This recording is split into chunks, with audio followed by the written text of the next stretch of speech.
አሁን ለናቴ ቤት ገነባላታለሁ ለናቴ ቤቱን አሳዩአቸው ይሄው እዚህ ጋር ነው ተወልጄ ያደግኩት እቹትና እናቴ እተነሽ ባዩ የኔ እናት ምስክር አበበ ከኔ ጎን ነው ያለው እዚህ ተወልጄ እዚህ አድጌ ብቻዬን ተጣጥሬ ይሄው ቤቱ ከአፈር ነው የተሰራው መሬቱም አፈር ነው ቲቪ ራሱ የለንም ይሲ ምንድነው ከዚህ ማሳየት እንፈልገው የፈለግነውን ነገር ማድረግ እንችላለን ብዬ መድረክ ላይ ወጥቼ ደረቴን ነፍቼ ሳወራ ከየት እንደመጣው ስለማቅ መንገድ ላይ ሴት ደረቴን ነፍቼ የሚሄደው ከየት እንደመጣው ስለማቅ ወዴት መሄድ እንደምችል ያሳየኛል አምሮዬ ስለዚህ በጣም ነው የምወዳችሁ በጣም ነው የማከብራችሁ አታልቅሰባቴ በጣም ነው የማከብራችሁ እስካሁን ብዙ ሰዎች ጋር ተዋውቂያለሁ ብዙ ሳንቲሞችን ሰብስቤያለሁ አሁን ለናቴ ቤት ገነባላታለሁ ለናቴ ቤት እና ከጎኔ ስለነበራችሁ ከጎኔ የነበራችሁ ሰፖርት ስታደርጉኝ የነበራችሁ ሰዎች በጣም ነው ማከብራችሁ በጣም ነው የምወዳችሁ በጣም ስሜታዊ ሆኛለሁ በጣም ድል አድርጌያለሁ አሸናፊ ነኝ እኔ አሸንፌያለሁ ወዳችኋለሁ ወዳሃለሁ አባቴ ነው አባቴ ወዳሃለሁ አከብራለሁ ናቴ እኔ ተመርክካ እየጸለይች ነው ለኔ ወላሂ ስለማፈ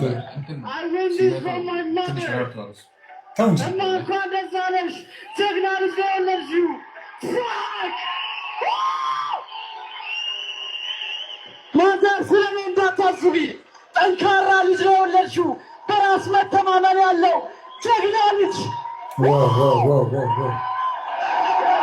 ወንድ የወንድ ፋይት የተመለከትነው ፋይት ማለት ነው እግዚአብሔርን የወንድ ልጅ ፋይት ንቃተ ህሊናም ሮቤልም ማለት ነው ልብ አላችሁ መተቃቀፍ አይደለም በቃ ሪል ፋይት ነው ያሳዩን ማለት ነው ለንቃተ ህሊና በጣም ደስ ብሎኛል ያውላሶ ሲሰራው ያውላሶ ሲቀልድበት ያውላሶ ኢንዶሚ ያለ ማለት ነው ሙሉ ሜዳ ሲገባ ሙሉ ሜዳው አጌንስት ቲም ነበረ ኢንዶሚ ያለ ነበረ ማለት ነው እኔ ከጨዋታው መጀመሪያ በቃ የተሻለ ሲያሸንፍ ያልኩ ነበረ መጨረሻ ላይ ግን ኤቭሪባዲ እሱ ላይ ሲነሳ እግዚአብሔር I was rooting for him ማለት ነው ትችላለህ አባቲ ትችላለህ እስከ ጥግ ታግለሃል እስከ ጥግ እያቀፈው ነው ሄዶ እያቀፈው ነው ሮቤልም ማለት ነው ሮቤልም እየተቀጠቀጠ እጅ አልሰጠም ማለት ነው ጀግና ናችሁ ሁለታችሁም ጀግናዎች ናችሁ አንተ ደግሞ ራስህን አስመስክራለህ በቃ አንድ እዚህ ቁጭ አለ ማለት ነው ቁጭ አለ 100 ሜትር ወር ላይ መሮጥ ማይችል ሰውላ አፉን ሲከፍትብህ ነበር አንድ ሰው አፉን አይከፍትብህም ማለት ነው you prove them all wrong አሳይታል ማንነትን ሮባ አንቺ ማለት ነው ቺና ባንጋተሽን ቀን አርቂ በቃ እግዚአብሔርን አይዞሽ ትቻለሽ ቀጣዩ አንቺ ነው ያልጠበቁት ምርጡ ፋይት ማለት ነው በስማ እመቤቴ ንቃት አሸነፈ ይችላል እንዴት ደስ እንዳለኝ ማርያምን ንቃት ቢሸነፍ ማለት ነው እሺ ይገባለን ሌላ ስፖርት ስሙኝ ትላንትና ንቃተ ሲገባ ማለት ነው በጣም ቀለዱበት የዚህ ስፖርት እኮ ድምቀት ነው ንቃተ ማርያምን ስፖርት እሱ ባይኖር እዚህ አይደርስም ማርያም ባለውለታ ነው ለኢቲኤፍሲ ንቃተ እንኳን ደስ አለ ምን አይነት ፍልሚያን ያየነው ምን አይነት ግብግብን ያየነው በቃ ኬጅ ውስጥ ገብተ መፋለም ማለት እንዲህ ነው ወደ ስንት ደቂቃ ነው 4 ደቂቃ 5 ደቂቃ ያክል እኮ ነው የተፋለማችሁት ማንዬ ንቃተ ትችላለህ የምሬ ነው ማለት እመኑኝ ንቃተ ህሊና ማለት ነው ለብዙ ወጣቶች መማሪያ የሚሆን ሰው ነው በቃ ዛሬ ያሳምኑናል ኢንዶሚ ተብለ ከዚህ ሜንታሊቲ ያገግመ በድጋሚ ለእንደዚህ አይነት ፍልሚያ ራስህን ባሸነፈ ሰው ማለት ነው ሰልጥነ መተዚ መድረክ ላይ አሸነፈ ክብር መውሰድ ማለት ቀላል ነገር አይደለም ትልቅ ሜንታሊቲ ይጠይቃል ከምታስቡት በላይ እና ለንቃተ ህሊና ክብር ሊኖረን ይገባል በጣም ነው የምትችለው ጎበዝ ነህ በቃ አንተ በጣም ብዙ ነገሮችን ነው ማስተማር የምትችለው ዋው እንዴ እኔ እንዴት አባቱ ደስ የሚል የወንድ ፍልሚያ እንዳደረጉ ሁለቱም ማንዬ ተፈሳፈሱት እኮ ሮቤልም በጣም ጎበዝ ታጋይ ነበረ ከምታስቡት በላይ ኮንግራ ስላሸነፍክ ግን ማን በጣም በጉጉት ከጠበቅኳቸው ፍልሚያዎች ውስጥ ነበረ ምክንያቱም ንቃተ በባለፈው በጣም አይመጣጡንም ነበር ሁለቱ ከጆኒ ጋር ማለት ነው ለምን በቃ ታቁታላችሁ ለምን እንደነበር አሁን ግን አሸነፈ በማየቴ በጣም ደስ ብሎኛል ሜንታሊቲን ስለማደንቀው ማለት ነው ለማንኛውም ሮቢም ቆንጆ ተፋላሚ ነበርክ በጣም ጥሩ ፍልሚያ አይተናል ይመቻችሁ የመጨረሻው ፍልሚያ እየመጣ ነው ያጀማ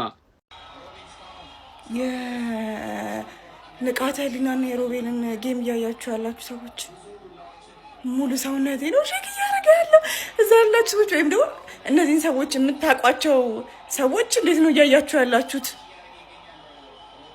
ያስፈራል ያስፈራል ንቃተ ህሊና ሮቤልን በግራውንድ ኤንድ ፓውንድ ቲኬኦ ወይም ደግሞ በቨርባል ታፕ አውት ስለማይሰማ ቨርባሊ በቃኝ ብሎ ሊሆን ስለሚችል አሸንፎታል በቲኬኦ የዛኔ ንቃተ ህሊናን ኢንዶሚ ምናምን ብላችሁ ያጣጣላችሁ ሰዎች አሁን አያችሁት አይደለ? ፋይተር እንደሆነ ኬጅ ውስጥ ለመግባት ፈቃደኛ የሆነ ሰው አይቀልድም። ይሄን ወቅ በቃ ገባር ለዚች ጋር በተለይ ፕሮፌሽናሊ ስለዛ ንቃተ ህሊና ፋይቱ እንደተጀመረ የተሻለ ፋይተርና የተሻለ ኤክስፒሪየንስ እንዳለው ያሳየበት ነው። ገና እንደተጀመረ ዲስታንሱን ሊሸፍን ሲሞክር ገና እንደተጀመረ ወዲያውኑ በራይት ሃንድ ጠበሰው። ከንቃተ ህሊና አንድ ያየሁት ችግር ትንሽ ቡጢ ምናምን ነገር የለመደ አይመስለኝም። መመታት ምናምን የለመደ አይመስለኝም። ኤቭሪ ታይም ሲሰነዘርበት አንገቱን ዝቅ አድርጎ ለማየት ራሱ አንገቱን ቀና አድርገ ላይ አሽከርክረው እያልኩኝ አይደለም እንደ ባቡል ሄድ ግን ቀና አድርገ የሚሰነዝርብን ሰው ማየት መቻል አለብህ። ቢያንስ ሽልሽል እንድትልማ እንዲህ ብለህ ብቻ ዝም ብለህ መቀብቀቡ አልወደድኩትም። ግን የተሻለ ልምድ እንዳለው እና ደግሞ ከጆኒ ጋር ትሬን ማድረግ የጀመረው ጁጂትሱና ሬስሊንግ በጣም እንዳዋጣው አይታል ነው የምልህ። ገባህ አይደል? ምክንያቱም የሆነ ነገር ከላይ ስትጨነቅ ከስር የሆነ ነገር ማለት ትችል ነበር። ሬንጁን ጠብቆ ግን ቢሰነዝር የርቀት ልኬት ቀድሞ ያገኘው ንቃተ ህሊና ነበር። እሱን መጠቀም ይችል ነበር። ዞሮ ግን ቴክ ዳውን አድርጎት ግራውንድ ኤንድ ፓውንድ በማድረግ ንቃተ ህሊና አሸንፏል ማለት ነው። የዛኔ መቀለል የሌለባችሁ ሰዎች አሁን መልስ አግኝታችኋል ብዬ ገምታለሁ ነው የምልህ። ንቃተ ህሊና ጀግና ይመች ትችላል። ንቃተ ህሊና የኢንዶሚ ታይትሉን ለሴዶ ማርሻል አስረክቧል። ምንድነው የሴዶ ማርሻል ትንሽ ደቂቃው የገፋ ኢንዶሚ ነው። ምንድነው በመብዙ እኔ ማለት ነው እግዚአብሔር ሲያተርፈኝ ከጎን ያለው ልጅ ደውልና ብርህን ተቀበላለኝ ማለት ነው። የበጠነ ያስያዝኩት ልጅ ጋር ደውዬ ደስ ያለህን ውሰድና ብሩን መልስልኝ አልኩት። በሚካኤል ስም ተጀመረ። ጀለስ የፋራ ቦክስ ሊሰነዝር ስል እግሩ ስር ነው ያኛው ጣለ። አልተነሱ። በሚካኤል ይመችሽ ከፍ ያለው ኢንዶሚ። እውነትም ሙቀጫ የሰው ልጅ እንዴት የፊት ቅርጹ ትሪያንግል ይሰራል? ልጁ እንደፈጠጠው እኮ ንቃተል። እግዚአብሔርን ትችላለህ። የልፋት ውጤት ቃሉን የማክበር በመድኃኒዓለም የትጋት ውጤት ትለያለህ። ልጁን ግን እንዴ ሊጥ እማ እንኳን ደስ አለሽ፣ ጀግና ልጅ ነው የወለድሽው። ይሄንን ያለው ንቃተ ህሊና ነው፣ ወንድ ነው፣ ይገባዋል ማለት ነው። የምር የሚገርም ፋይትን ያሳዩን 5 ደቂቃ ነው አስቡት። 5 ሁለተኛው ዙር ላይ ቴክኒካል ኖካውት ነው በቃ ያሸነፈው ማለት ነው ሮቤልን። እኔ ለንቃተ ደስ ብሎኛል። ፕሪዲክሽን ተመልከት። እስካሁን አንድ ሰው አልተሳሳትኩም። ገና 2 ፋይት ነው የቀረው። አንድ ሰው እስካሁን ድረስ አልተሳሳትኩም። ገብተህ ማየት ትችላለህ። ፕሪዲክት ያደረኩትን ጀግና ነህ ንቃተ ህሊና፣ ጀግና ነህ። ደሙ ያሳየው ሪስፔክት ምንድን ያደረገው ተመልከቱት። አሸንፎት ሄዶ መሬት ላይ ድረስ ሁለቱም ነው ግን የተዘረሩት እኮ። ካለቀ በኋላ ንቃተም አልቻለም፣ ሮባም ጭራሽ አልቻለችም። ከዛ ግን ንቃተ ተነስቶ ሄዶ ሮቤልን ሪስፔክት ያደረገበት መንገድ እጅግ የሚያስደንቅ ነው። ዋው ፋይት! በቃ አሁን 2 ፋይቶች ብቻ ቀርተዋል። 2 ፋይቶች ብቻ ምን እናያለን? ለማንኛውም ንቃተ ንቄ ብዬሻለሁ። መቀደሜም ነግሪ ኢንዶሚ እኔ አንቺ ብታሸንፊ ደስ ይለኛል። ፏርገሽ አሸንፊ ብዬሽ ነበር። ቃልሽን ፈጽመሻል ማለት ነው። ቀጣይ 2 ፋይቶች ይቀራሉ። እስኪ እንመጣለን። ንቃተ ህሊና ምን አይነት ካምባክ ነው ያስመለከተን? ይህም ፋይት ባያሸንፍ ኖሮ የኤምኤምኤ ሂስትሪው ማለት ነው ሪስክ ውስጥ ነበር የሚገባው ማለት ነው። ዛሬ የሚገርም ኤምኤምኤ ተመለከተን። የቅድሙ ኤምኤምኤ በቃ አስደሳች አልነበረም ብያችሁ ነበራ።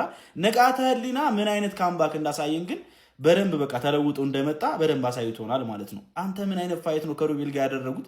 የመጀመሪያው ራውንድ ማለት ነው በቃ ስትራይኪንግ በስትራይኪንግ ነበር። ሮቤል ፍጥነቱ በጣም የሚገርም ነበር። የሆነ ሰዓት ላይ ንቃተ ህሊና መቋቋሙላ ከብዶት ነበር የሮቤልን ስትራይኪንጎች ማለት ነው። ከዛ የሆኑ ሰዓቶች ላይ ግን የሆነ ግራፕሊንጉን ለመጠቀም ሲሞክር ተመልክተነው ነበረ ማለት ነው። በመጨረሻም ተሳካለት። በሁለተኛው ዙር የሚገርም ኮርነር ላይ ወስዶ ያዘው። ከዛ በኋላ ፊቱን እንዳይሆን ያደረገው ማለት ነው። ማኔ ሰው የሚገርም ካምባክን ያደረገው በደንብ ተዘጋጅቶ እንደመጣን ያሳየን። ግን ያበደ ነበር የተመለከትነው ማለት ነው። ኤኒዌይ እናንተ ስለዚህ ፋይት ምን ትላላችሁ? ሐሳባችሁ ነገር። ንቃተ ህሊና አዲስ ታሪክ ጽፏል። በጆኒ ከደረሰበት ሽንፈት አገግሞ ሮቤልን ደጋግሞ ጠንካራ ክንዶቹን አሳርፎበታል። የንቃተን ለውጥ እንዴት አያችሁ? በፍልሚያ ውስጥ የትኛው ትዕይንት አስደነቃችሁ? ኮሜንት ላይ ጻፉልኝ። ንቃተ ህሊና ክብሩን አስመልሷል። ንቃተ ህሊና የአምናውን ሽንፈት መበቀል ችሏል። በኤምኤምኤ ፋይት እንግዲህ ሮቤልን የገጠመው ንቃተ ህሊናም በሁለተኛው ዙር ላይ ሮቤልን ማሸነፍ ችሏል። ንቃተ ህሊና እንግዲህ ከአምናው ስህተቱ ተምሮም ዘንድሮ እጅግ በሚገርም ብቃት ሮቤልን ማሸነፍ ችሏል። ንቃተ ህሊና ከሮቤል የኤምኤምኤውን ፍልሚያ እንዴት አያችሁት? ሀሳባችሁን ኮሜንት ላይ ጻፉልን። የሴዶንና እንግዲህ የጆኒንም ጨዋታ ተከታትለን የምናቀርብላችሁ ይሆናል። አብራችሁን ሁኑ። ንቃተ ህሊና ከሮቤል ጋር ያደረገውን ውድድር ካየሁ በኋላ አንድ ነገር ነው የተሰማኝ። በስትክክል ንቃተ ህሊና ከልምድ አዋላጅነት ወደ ማህፀንና ጽንስ ስፔሻሊስትነት እንደመጣ ነው ፊል ያደረኩት። ምክንያቱም አንዳንዴ ምንም ትሬኒንግ ሳያደርጉ ሪንግ ውስጥ መግባት ከልምድ አዋላጅነት አይተናነስም ብዬ አስባለሁ እና ፕሮፌሽን ከሁሉም ነገር በላይ ይበልጣል። እሱን ነው ዛሬ ያየነው።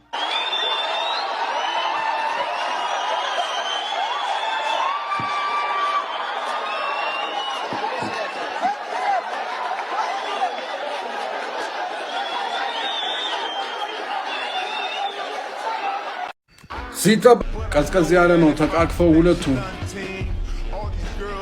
ሰዓቱን